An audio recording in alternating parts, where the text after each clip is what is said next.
Alive! Hi viewers, how are we doing? Welcome to another Monday's Methods of Rationality. I am your host, Chris Closter, and here we are with Unikitty, ready to hear the story that we've been listening to and keep on kicking along with Harry Potter and the Methods of Rationality. Now, if you remember from last week, Harry had been called into Dumbledore's office on a matter of great urgency and importance. After some discussion with Dumbledore, Dumbledore gave Harry his father's pet rock, which is of great importance and must be kept with Harry at all times. So without further ado, let's get going. I'll probably backtrack a little bit. In the mixture of hypotheses that served as Harry's model of the world, Dumbledore's insanity was rapidly rising in probability. But there was still a substantial amount of probability allocated to the other alternatives. Is it a magical rock? Not so far as I know, said Dumbledore, but I advise you, with the greatest possible stringency, to keep it close about your person at all times. All right, Dumbledore was probably insane, but if he wasn't, well, it would be just too embarrassing to get in trouble for ignoring the advice of the inscrutable old wizard. That had to be like number 4 on the list of the top 100 obvious failure modes. Harry stepped forward and put his hands on the rock, trying to find some angle from which to lift it without cutting himself. I'll put it in my pouch then. Dumbledore frowned. That may not be close enough to your person, and what if your milkskin pouch is lost or stolen? You think I should just carry a big rock everywhere I go? Dumbledore gave Harry a serious look. That might prove wise. Harry said. It looked rather heavy. I think the other students would tend to ask me questions about that. Tell them I ordered you to do it, said Dumbledore. No one will question that, since they all think I'm insane. His face was still perfectly serious. To be honest, if you go around ordering your students to carry large rocks, I can kind of see why people would think that. Ah, Harry, said Dumbledore. The old wizard gestured a sweep of one hand that seemed to take in all the mysterious instruments around the room. When we are young, we believe that we know everything, and so we believe that if we see no explanation for something, then no explanation exists. When we are older, we realize the whole universe works by a rhythm and a reason, even if we ourselves do not know it. It is only our own ignorance which appears to us as insanity.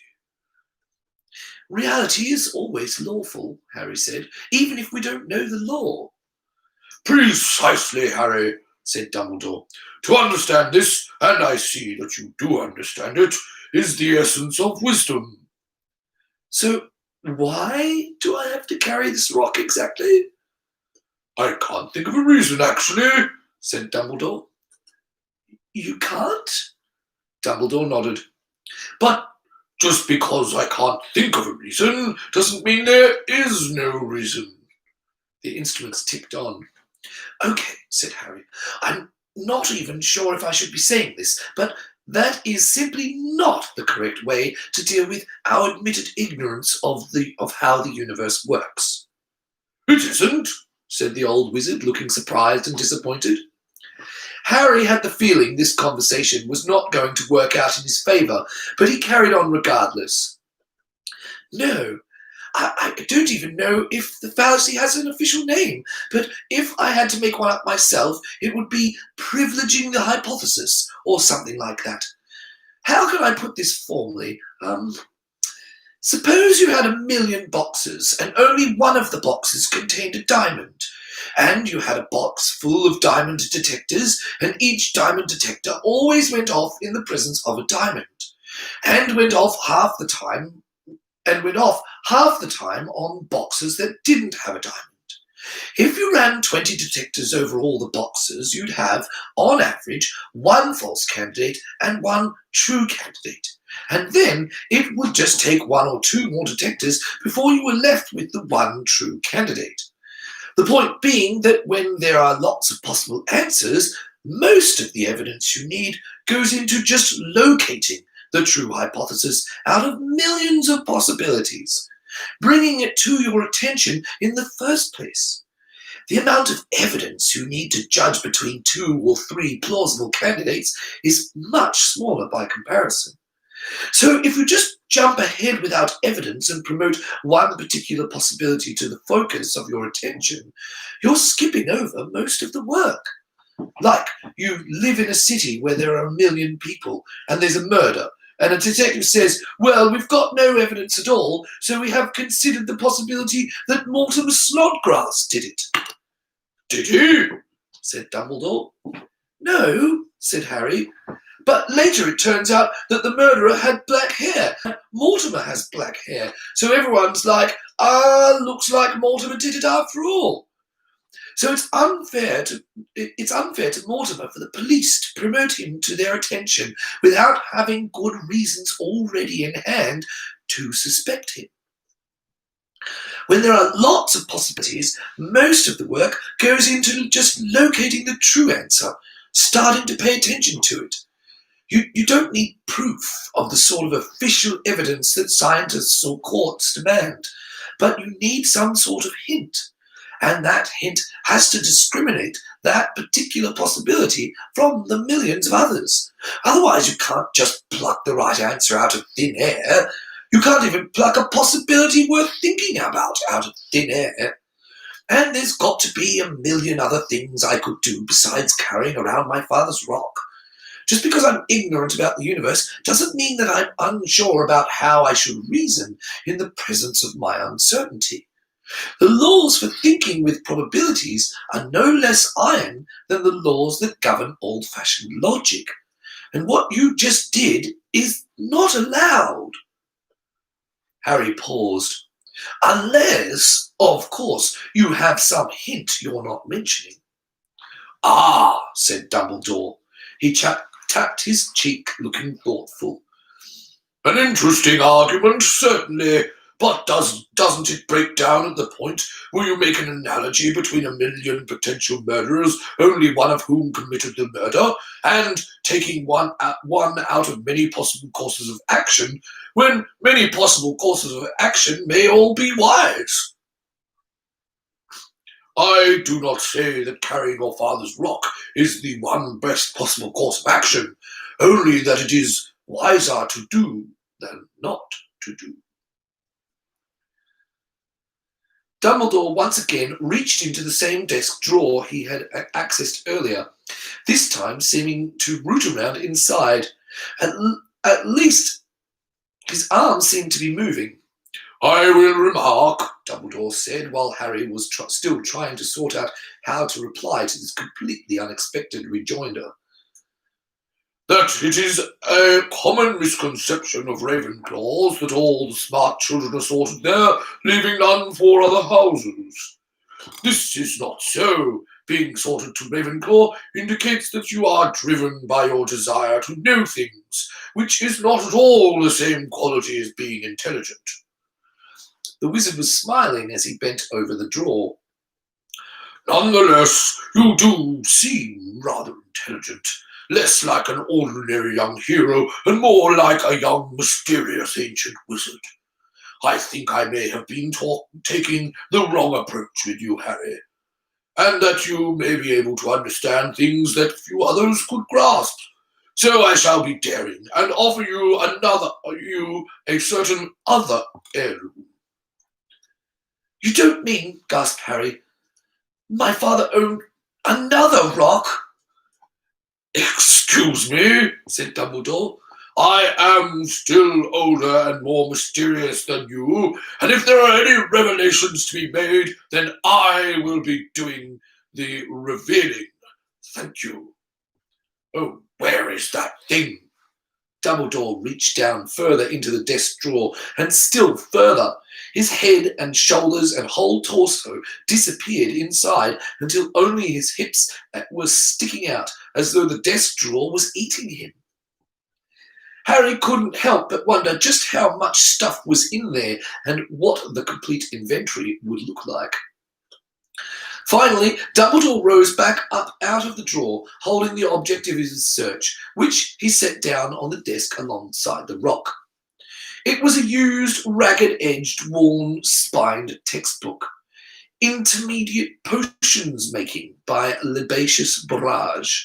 There was a picture of a smoking vial on the cover. This, Dumbledore intoned, was your mother's fifth-year potions textbook. Which I am to carry with me at all times, said Harry. Which holds a terrible secret. A secret whose revelation could prove so disastrous that I must ask you to swear, and I do require you to swear it seriously, Harry, whatever you may think of all this, never to tell anyone or anything else. Harry considered his mother's fifth-year potions textbook, which apparently held a terrible secret. The problem was that Harry did take that oath seriously. The problem was that Harry did take oaths like that very seriously. Any vow was an unbreakable vow if made by the right sort of person. And I'm feeling thirsty, Harry said, and that is not at all a good sign. Dumbledore entirely failed to ask any questions about this cryptic statement. Do you swear, Harry? Said Dumbledore. His eyes gazed intently into Harry's. Otherwise I cannot tell you. Yes, said Harry, I swear. That was the trouble with being a Ravenclaw. You couldn't refuse an offer like that, or your curiosity would eat you alive, and everyone else knew it. And I swear in turn, said Dumbledore, that what I am about to tell you is the truth. Dumbledore opened the book, seemingly at random, and Harry leaned in to see. Do you see these notes? Dumbledore said in a voice so low it was almost a whisper. Written in the margins of the book. Harry squinted slightly. The yellowing pages seemed to be describing something called a Potions of Eagle's Splendor, many of the ingredients being items that Harry didn't recognize at all and whose names didn't appear to derive from English. Scrawled in the margin was a handwritten annotation saying, I wonder what would happen if you used thestral blood here instead of blueberries. And immediately beneath was a reply in a different handwriting. You'd get sick for weeks and maybe die. I see them, said Harry. What about them? Dumbledore pointed to the second scrawl. The ones in this handwriting, he said, still in that low voice, were written by your mother. And the ones in this handwriting, moving his finger to indicate the first scrawl, were written by me. I would turn myself invisible and sneak into her dorm room while she was sleeping. Lily thought one of her friends was writing them, and they had the most amazing fights. That was the exact point at which Harry realized that the headmaster of Hogwarts was, in fact, crazy. Dumbledore was looking at him with a serious expression. Do you understand the implications of what I've just told you, Harry? Harry said. His voice seemed to be stuck. Sorry, I not really, no. Ah, well, said Dumbledore, and sighed. I suppose your cleverness has its limits after all, then. Shall we all just pretend I didn't say anything? Harry rose from the chair, wearing a fixed smile. Of course, Harry said. You know, it's actually getting rather late in the day, and I'm a bit hungry, so I should be going down for dinner, really, said Harry. And Harry made a beeline for the door. The doorknob entirely failed to turn. "You wound me, Harry," said Dumbledore's voice in quiet tones that were coming from right behind him. "Do you not at least realize that what I have told you is a sign of trust?" Harry slowly turned around. In front of him was a very powerful and very insane wizard with a long silver beard, a hat like a squashed giant mushroom, and wearing what looked to Muggle eyes like 3 layers of bright pink pajamas. Behind him was a door that didn't seem to be working at the moment. Dumbledore was looking rather saddened and weary, like he wanted to lean on a wizard's staff he didn't have. "Really," said Dumbledore, "you try anything new instead of following the same pattern every time for 110 years, and people all start running away." The old wizard shook his head in sorrow. "I'd hoped for better from you, Harry Potter. I'd heard that your own friends also think you mad. I know they are mistaken. Will you not believe the same of me?" "Please open the door," Harry said, his voice trembling. "If you ever want me to trust you again, open the door." There was the sound behind him of a door opening. "There were more things I planned to say to you," Dumbledore said, "and if you leave now, you will not know what they were." Sometimes Harry absolutely hated being a Ravenclaw.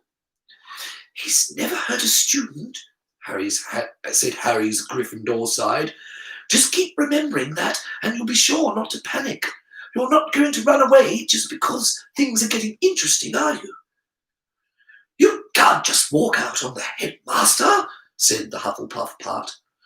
"What if he just starts deducting house points? He could make your school life very difficult if he decides he doesn't like you." And a piece of himself which Harry didn't much like but couldn't quite manage to silence was pondering the potential advantages of being one of the few friends of this mad old wizard, who also happened to be headmaster, chief warlock, and supreme mugwump. And unfortunately, his inner Slytherin side seemed to be much better than Draco at turning people to the dark side, because it was saying things like, "Poor fellow, he looks like he needs someone to talk to, doesn't he? And you want such a powerful man to end up trusting someone less virtuous than you, would you? And I wonder what sort of incredible secrets Dumbledore could tell you if you became friends with him, and even, I bet he's got a really interesting book collection." "You're all a bunch of lunatics," Harry thought at the entire assemblage, but he'd been unanimously outvoted by every component part of himself. Harry turned, took a step towards the open door, reached out and deliberately closed it again. It was a costless sacrifice that he was staying anyway. Dumbledore could control his movements regardless, but maybe it would impress Dumbledore. When Harry turned back around, he saw that the powerful, insane wizard was once more smiling and looking friendly. That was good. Maybe. "Please don't do that again," Harry said. "I don't like being trapped." "I am sorry about that, Harry," said Dumbledore in what sounded like tones of sincere apology. "But it would have been terribly unwise to let you leave without your father's rock." "Of course," Harry said. "It wasn't reasonable of me to expect the door to open before I put the quest items in my inventory." Dumbledore smiled and nodded. Harry went over to the desk, twisted his moleskin pouch around to the front of his belt, and with some effort managed to heave up the rock in his 11-year-old arms and feed it in. He could actually feel the weight slowly diminishing as the widening lip charm ate the rock, and the burp which followed was rather noisy and had a distinctly complaining sound to it. His mother's 50-year potions textbook, which held a secret that was in fact pretty terrible, followed shortly after. And then Harry's inner Slytherin made a sly suggestion for ingratiating himself with the headmaster, which, unfortunately, had been perfectly pitched in such a way as to gain the support of the majority Ravenclaw faction. "So," Harry said, As long as I'm hanging around, I don't suppose you would like to give me a bit of a tour of your office. I'm a bit curious as to what some of these things are. And that was his understatement for the month of September. Dumbledore gazed at him and then nodded with a slight grin. I'm flattered by your interest, said Dumbledore, but I'm afraid there isn't much to say. Dumbledore took a step closer to the wall and pointed to a painting of a sleeping man. These are portraits of past headmasters of Hogwarts. He turned and pointed to his desk. This is my desk. He pointed to his chair. This is my chair. Excuse me, Harry said. Actually, I was wondering about those. He pointed to a small cube that was softly whispering blorple, blorple, blorple. Oh, the little fiddly things, said Dumbledore. They came with the headmaster's office, and I have absolutely no idea what most of them do. Although this style with the 8 hands counts the number of, let's call them sneezes, by left-handed witches within the borders of France. You would not believe how much work it took to nail that down. And this one with the golden wibblers is my own invention, and Minerva is never ever going to figure out what it's doing. Dumbledore took a step over to the hat rack while Harry was still processing this. Here, of course, we have the sorting hat. I believe the two of you have met. It told me that it was never again to be placed on your head under any circumstances. You're only the 14th student in his history it said that about. Baba Yaga was another one, and I'll tell you about the other 12 when you're older. This is an umbrella. This is another umbrella. Dumbledore took another few steps and turned around, now smiling quite broadly. And of course, most people who come to my office want to see Fawkes. Dumbledore was standing next to the bird on the golden platform. Harry came over, rather puzzled. This is Fawkes? Fawkes is a phoenix, said Dumbledore. Very rare, very powerful magic creatures. Ah, Harry said. He lowered his head and stared into the tiny, beady black eyes, which showed not the slightest sign of power or intelligence. Ah, Harry said again. He was pretty sure he recognized the shape of the bird. It was pretty hard to miss. Say something intelligent, Harry's mind roared at itself. Don't you stand there sounding like a gibbering moron. What the heck am I supposed to say? Harry's mind fired back. Anything. You mean anything besides Fawkes is a chicken? Yes, anything but that. So, what sort of magic do phoenixes do then? Their tears have the power to heal, Dumbledore said. They are creatures of fire and move between all places as easily as a fire may extinguish itself in one place and be kindled in another. The tremendous strain of their innate magic ages their bodies quickly, and yet they are as close to undying as any creature that exists in this world. For whenever their bodies fail them, they immolate themselves in a burst of fire and leave behind a hatchling, or sometimes an egg. Dumbledore came closer and inspected the chicken, frowning. Looking a bit peaky there, I'd say. By the time this statement fully registered in Harry's mind, the chicken was already on fire. The chicken's beak opened, but it didn't have time for so much as a single caw before it began to wither and char. The blaze was brief, intense, and entirely self-contained. There was no smell of burning. And then the fire died down only seconds after it had begun, leaving behind a tiny, pathetic heap of ashes on the golden platform. Don't look so horrified, Harry, said Dumbledore. Fawkes hasn't been hurt. Dumbledore's hand dipped into a pocket, and then the same hand sifted through the ashes and turned up a small yellowish egg. Look, here's an egg. Oh, wow, amazing.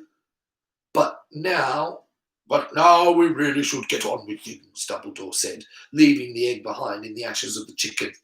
He returned to his throne and seated himself. It's almost time for dinner, after all, and we wouldn't want to have to use our time turners.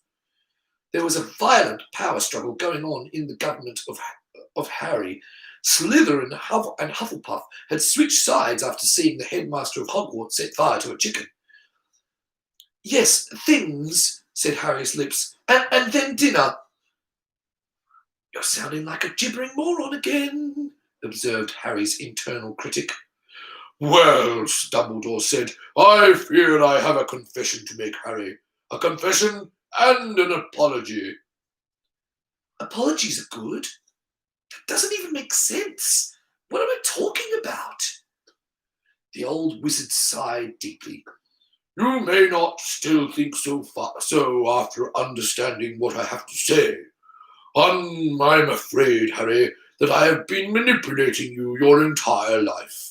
It was I who consigned you to the care of your wicked step-parents. My step-parents aren't wicked, blurted Harry. My parents, I mean. They aren't, Dumbledore said, looking surprised and disappointed. Not even a little wicked. That doesn't fit the pattern. Harry's inner Slytherin screamed at the top of its mental lungs. Shut up, you idiot! He'll take them away from you! No, Harry said, lips frozen in a ghastly grimace. I was just trying to spare your feelings. They're actually very wicked. They are? Dumbledore leaned forward, gazing at him intently. What do they do? Talk fast. They are, I have to do dishes and wash problems, and they don't let me read a lot of books, and... Ah, good, that's good to hear, said Dumbledore, leaning back again. He smiled in a sad sort of way. I apologize for that, then. Now, where was I? Ah, yes, I'm sorry to say, Harry, that I am responsible for virtually everything bad that has ever happened to you. I know that this will probably make you very angry. Yes, I'm very angry, said Harry. Grr. Harry's internal critic promptly awarded him the all-time award for the worst acting in history ever. And I just wanted you to know, Dumbledore said, I wanted to tell you as early as possible in case something happens to one of us later that I am truly, truly sorry for. For everything that has already happened and everything that is and everything that will. Moisture glistened in the old wizard's eyes. And I'm very angry, said Harry. So angry that I want to leave right now, unless you've got anything else to say. Just go before he sets you on fire, shrieked Slytherin, Hufflepuff, and Gryffindor. Oh, I understand, said Dumbledore. One last thing then, Harry. You are not to attempt the forbidden door on the third-floor corridor. There's no possible way you could get through all those traps, and I wouldn't want to hear that you've been hurt trying. Why, I doubt that you could so much as open the first door, since it's locked and you don't know the spell Alohomora. Harry spun around and bolted for the exit at top speed. The doorknob turned agreeably in his hand, and then he was racing down the spiral stairs, even as they turned. His feet almost stumbling over themselves. In just a moment, he was at the bottom, and the gargoyle was walking aside, and Harry fired out of the stairwell like a cannonball. Harry Potter. There must have been something about Harry Potter. It was Thursday for everyone, after all, and yet this sort of thing didn't seem to happen to anyone else. It was 6:21 p.m. on Thursday afternoon when Harry Potter, firing out of the stairwell like a cannonball and accelerating at top speed, ran directly into Minerva McGonagall as she was turning a corner on her way to the headmaster's office. Thankfully, neither of them were much hurt. As had been explained to Harry a little earlier in the day, back when he was refusing to go anywhere near a broomstick again, Quidditch needed solid iron bludgers just to stand a decent chance of injuring the players, since wizards tended to be a lot more resistant than muggles to impacts. Harry and Professor McGonagall did both end up on the floor, and the parchments she had been carrying went all over the corridor. There was a terrible, terrible pause. "Harry Potter!" breathed Professor McGonagall from where she was lying on the floor right next to Harry. Her voice rose to nearly a shriek. What are you doing in the headmaster's office?" "Nothing," squeaked Harry. "Were you talking about the defense, Professor?" "No. Dumbledore called me up there and he gave me this big rock and said it was my father's and I should carry it everywhere." There was another terrible pause. "I see," said Professor McGonagall, her voice a little calmer.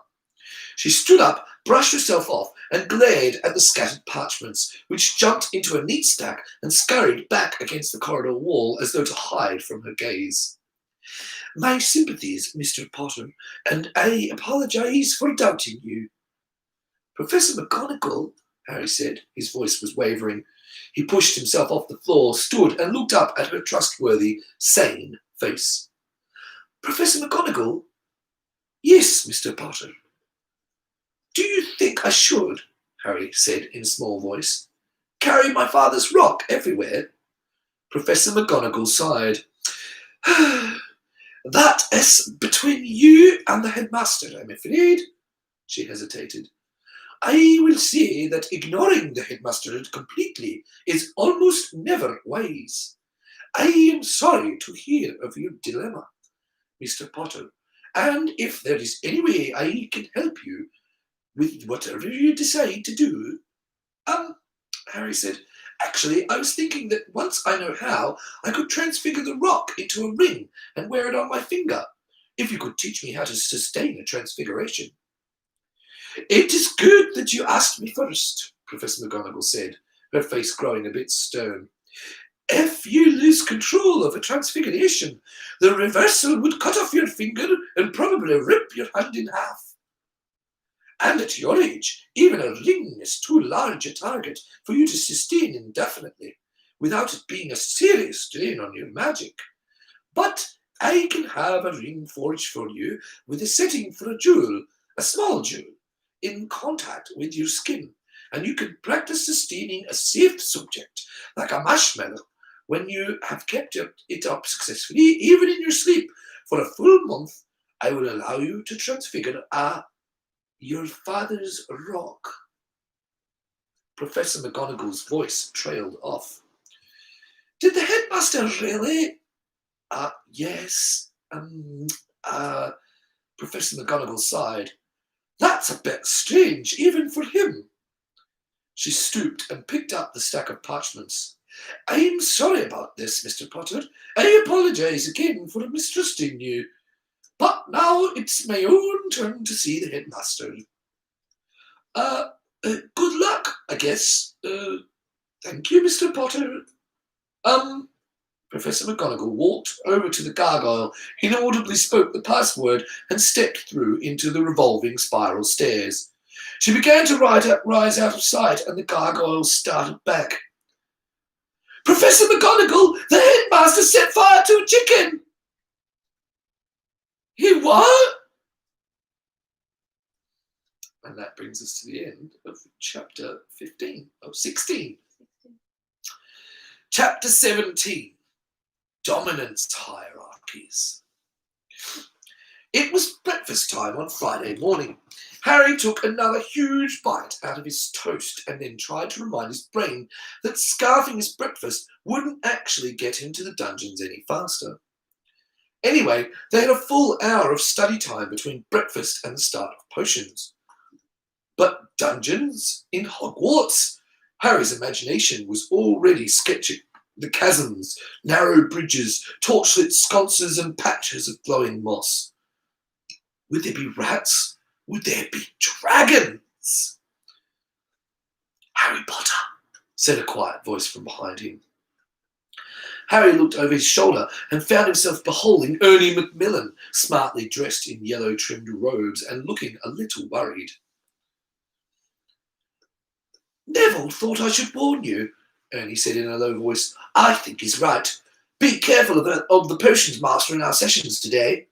The older Hufflepuffs told us that Professor Snape can be really nasty to people he doesn't like, and he doesn't like most people who aren't Slytherins.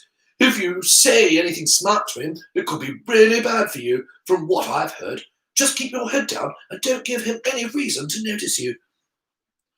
There was a pause as Harry processed this. Then he lifted his eyebrows. Harry wished he could raise just one eyebrow, like Spock. But he'd never been able to manage. "Thanks," Harry said. "You might have just saved me a lot of trouble." Ernie nodded and turned to go back to the Hufflepuff table. Harry resumed eating his toast. It was around 4 bites afterward that someone said, "Pardon me," and Harry turned around to see an older Ravenclaw looking a little worried. Sometime later, Harry was finishing up his 3rd plate of rashers. He learned to eat heavily at breakfast. He could always eat lightly at lunch if he didn't end up using the time turner. And there was yet another voice from behind him saying, "Harry?" "Yes," Harry said wearily.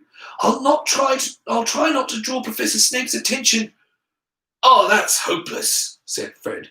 "Completely hopeless," said George. "So we had ourselves bake you a cake," said Fred. "We're going to put one candle on it for every house point you lose for Ravenclaw," said George. "And have a party for you at the Gryffindor table during lunch," said Fred. "We hope that'll cheer you up afterwards," finished George. Harry swallowed his last bite of rasher and turned around. "All right," said Harry. "I wasn't going to ask this after Professor Binns. I really wasn't. But if Professor Snape is that awful, why hasn't he been fired?" "Fired?" said Fred. "You mean let go?" said George. "Yes," Harry said. "It's what you do to bad teachers. You fire them, then you hire a better teacher instead. You don't have unions or tenure here, right?"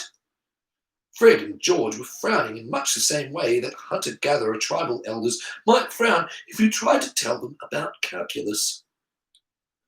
"I don't know," said Fred after a while. "I never thought about that." "Me neither," said George. "Yeah," said Harry. "I get that a lot. See you at lunch, guys, and don't blame me if there aren't any candles on that cake." Fred and George both laughed, as if Harry had said something funny, and bowed to him and headed back toward Gryffindor. Harry turned back to the breakfast table and grabbed a cupcake. His stomach already felt full, but he had a feeling that this morning might use a lot of calories. As he ate his cupcake, Harry thought of the worst teacher he'd met so far, Professor Binns of history. Professor Binns was a ghost. From what Hermione had said about ghosts, it didn't seem likely that they were fully self-aware. There were no famous discoveries made by ghosts, or much of any original work. No matter who they'd been in life, ghosts tended to have trouble remembering the current century. Hermione had said they were like accidental portraits, impressed into the surrounding matter by a burst of psychic energy accompanying a wizard's sudden death. Harry had run into some stupid teachers during his abortive forays into standard Muggle education. His father had been a lot pickier when it came to selecting grad students as tutors, of course. But history class was the first time he'd encountered a teacher who literally wasn't sentient. And it showed too. Harry had given up after 5 minutes and started reading a textbook when it became clear that Professor Binns wasn't going to object. Harry had also reached into his pouch and gotten earplugs. Did ghosts not require a salary? Was that it? Or was it literally impossible to fire anyone at Hogwarts even if they died? Now it seemed that Professor Snape was going about being absolutely awful to everyone who wasn't a Slytherin, and it hadn't even occurred to anyone to terminate his contract. And the headmaster set fire to a chicken? "Excuse me," came a worried voice from behind him. "I swear," Harry said without turning around, "this place is almost 8.5% as bad as what Dad says about Oxford." Harry stamped down the stone corridors, looking affronted, annoyed, and infuriated all at once. "Dungeons!" Harry hissed. Dungeons? These are not dungeons. This is a basement. A basement! Some of the Ravenclaw girls gave him odd looks. The boys were all used to him by now. It seemed that the level in which the potions classroom was located was called the dungeons for no better reason than it was below ground and slightly colder than the main castle. In Hogwarts! In Hogwarts! Harry had been waiting his whole life, and now he was still waiting. And if there was anywhere on the face of the earth that had decent dungeons, it ought to be Hogwarts. Was Harry going to have to build his own castle if he wanted to see one little bottomless abyss? A short time later, they got to the actual potions classroom, and Harry cheered up considerably. The potions classroom had strange preserved creatures floating in huge jars on shelves that covered every centimetre of wall space between the closets. Harry had gotten far enough along in his reading now that he could actually identify some of the creatures, like the Zabriskian Fontima, albeit the 50-centimetre spider looked like an acromantula, but it was too small to be one. He tried asking Hermione, but she hadn't seemed very interested in looking anywhere near where he was pointing. Harry was looking at a large dust ball with his eyes and feet when the assassin swept into the room. That was the first thought that crossed Harry's mind when he saw Professor Snape, Severus Snape. There was something quiet and deadly about the way the man stalked between the children's desks. His robes were unkempt, his hair spotted and greasy. There was something about him that seemed reminiscent of Lucius, although the two of them looked nothing remotely alike, and you got the impression that where Lucius would kill you with flawless elegance, this man would simply kill you. "Sit down," said Professor Snape. "Now!" Harry and a few other children who had been standing around talking to each other scrambled for desks. Harry had planned on ending up next to Hermione, but somehow he found himself sitting down in the nearest empty desk next to Justin Finch Fletchley. It was a double session, Ravenclaw and Hufflepuff, which put him 2 desks to the left of Hermione.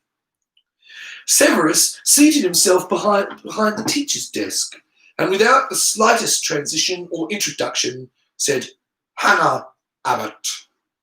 "Here," said Hannah in a somewhat trembling voice. "Susan Bones." "Present." And so it went, no one daring to say a word in edgewise until, "Ah, yes, Harry Potter, our new celebrity." "The celebrity is present, sir." Half the class flinched, and some of the smarter ones suddenly looked like they wanted to run out the door while the classroom was still there.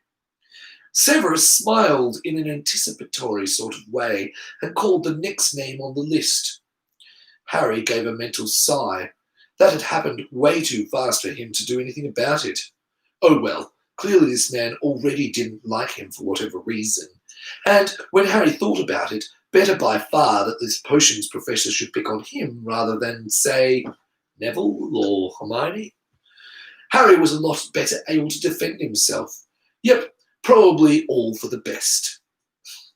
When full attendance had been taken, Severus swept his gaze over to the full class. His eyes were as empty as a night sky without stars. "You are here," Severus said in a quiet voice, which the students at the back strained to hear, "to learn the subtle science and exact art of potion making. As there is little foolish wand-waving here, many of you will hardly believe this is magic. I do not expect you will really understand the beauty of this softly simmering cauldron with its shimmering fumes, the delicate power of liquids that creep through human veins."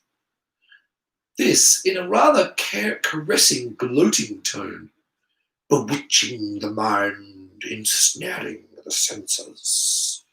This was just getting creepier and creepier. "I can teach you how to bottle fame, brew glory, even stop our death. If you aren't as great a pack of fools as I usually have to teach. Severus somehow seemed to notice the look of skepticism on Harry's face, or at least his eyes suddenly jumped to where Harry was sitting. Potter, snapped the potions professor. What would I get if I added powdered root of asphodel to an infusion of wormwood? Harry blinked. Was that in Magical Drafts and Potions? He said. I just finished reading it, and I don't remember anything which used wormwood.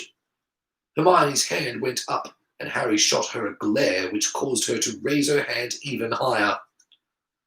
Tut, tut, Severus said silkily. Fame clearly isn't everything.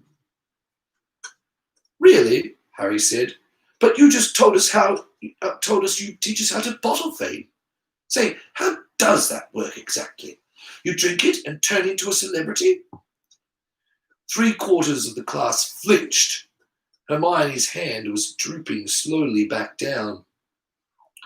Well, that wasn't surprising. She might be his rival, but she wasn't the sort of girl who would play along after it became clear that the professor was deliberately trying to humiliate him.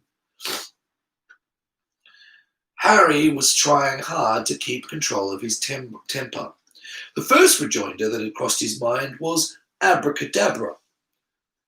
Let's try again, said Severus. Potter, where would you look if I told you to find me a bezoar? That's not in the textbook either, Harry said. But in one Muggle book I read that a Trincino bezoar is a mass of solidified hair found in a human stomach, and Muggles used to believe it would cure any poison. Wrong, Severus said. A bezoar is found in the stomach of a goat, and it is not made of hair, and it will cure most poisons, but not all. I didn't say it would. I said that was what I read in one Muggle book. No one here is interested in your pathetic Muggle books. Final try. What is the difference, Potter, between monk's blood and wolf's bane? That did it. You know, Harry said icily, in one of my quite fascinating Muggle books, they describe a study in which people manage to make themselves look very smart by asking questions about random facts that only they knew. Apparently, the onlookers only noticed that the askers knew and the answerers didn't, and failed to adjust for the unfairness of the underlying game. So, Professor, can you tell me how many electrons are in the outermost orbital of a carbon atom? Severus's smile widened. 4, he said. It is a useless fact which no one should bother writing down. However, and for your information, Potter, asphodel and wormwood make a sleeping potion so powerful it is known as the draught of living death. As for monk's hood and wolf's bane, they are the same plant, which also goes by the name of aconite. As you would know if you had read 1,000 Magical Herbs and Fungi. Thought you didn't need to open a book before coming, eh, Potter? All the rest of you should be copying that down so that you will not be as ignorant as him. Severus paused, looking quite pleased with himself. And that will be 5 points. No, let's make it an even 10 points from Ravenclaw for back chat. Hermione gasped, along with a number of others. Professor Severus Snape, Harry bit out, I know of nothing which I have done to earn your enmity. If there is some problem you have with me, which I do not know about, I suggest we— Shut up, Potter. 10 more points from Ravenclaw. The rest of you open your books to page 3. There was only a slight only a very faint burning sensation in the back of Harry's throat, and no moisture at all in his eyes. If crying was not an effective strategy for destroying this potion's professor, then there was no point in crying. Slowly, Harry sat up very straight. All his blood seemed to have been drained away and replaced with liquid nitrogen. He knew he'd been trying to keep his temper, but he couldn't seem to remember why. "Harry," whispered Hermione frantically from 2 desks over. Stop, please. It's all right. We won't count it." "Talking in class, Granger. 3. "So," said a voice colder than 0 Kelvin, "how does one go about filing a formal complaint against an abusive professor? Does one talk to the deputy headmistress? Write a letter to the board of governors? Would you care to explain how it works?" The class was utterly frozen. "Detention for 1 month, Potter," Severus said, smiling even more broadly. "I decline to recognize your authority as a teacher, and I will not serve any detention you give." People stopped breathing. Severus's smile vanished. "Then you will be—" His voice stopped short. "Expelled? Were you about to say?" Harry, on the other hand, was now smiling thinly.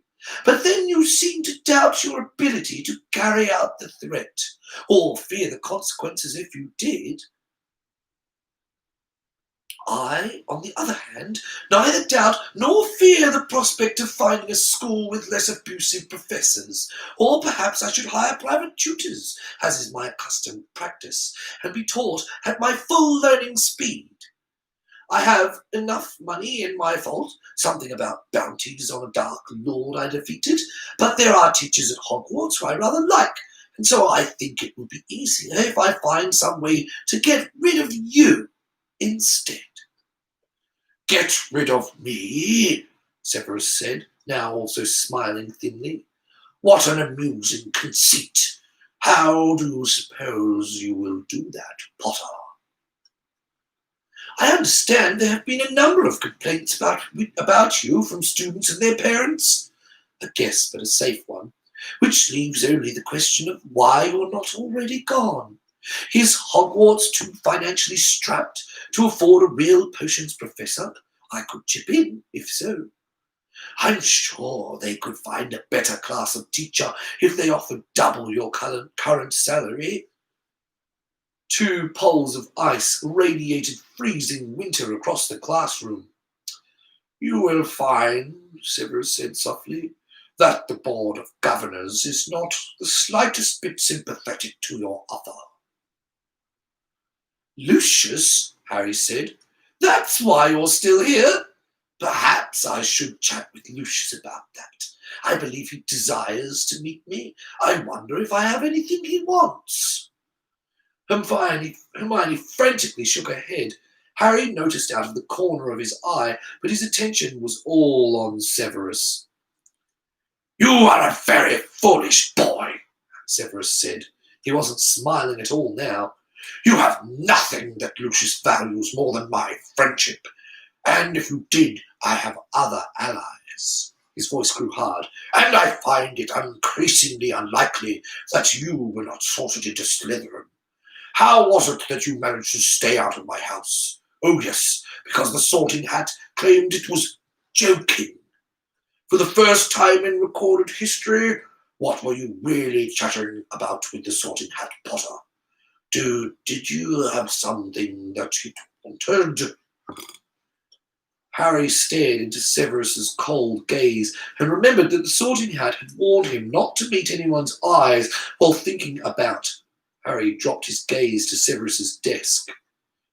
"You seem oddly reluctant to look me in the eyes, Potter." A shock of sudden understanding. "So it was you the Sorting Hat was warning me about?" "What?" said Severus's voice, sounding genuinely surprised, though of course Harry didn't look at his face. Harry got up out of his desk. "Sit down, Potter," said an angry voice from somewhere he wasn't looking. Harry ignored it and looked around the classroom. "I have no intention of letting one unprofessional teacher ruin my time at Hogwarts," Harry said with deadly calm. "I think I'll take leave of this class and either hire a tutor to teach me potions while I'm here, or, if the board is really that locked up, learn over the summer. If any of you decide that you don't care to be bullied by this man, my sessions will be open to you." "Sit down, Potter." Harry strode across the room and grasped the doorknob. It didn't turn. Harry slowly turned around and caught a glimpse of Severus smiling nastily before he remembered to look away. "Open this door." "No," said Severus. "You're making me feel threatened," said a voice so icy it didn't sound like Harry's at all. "And that is a mistake." Severus's voice laughed. "What do you intend to do about it, little boy?"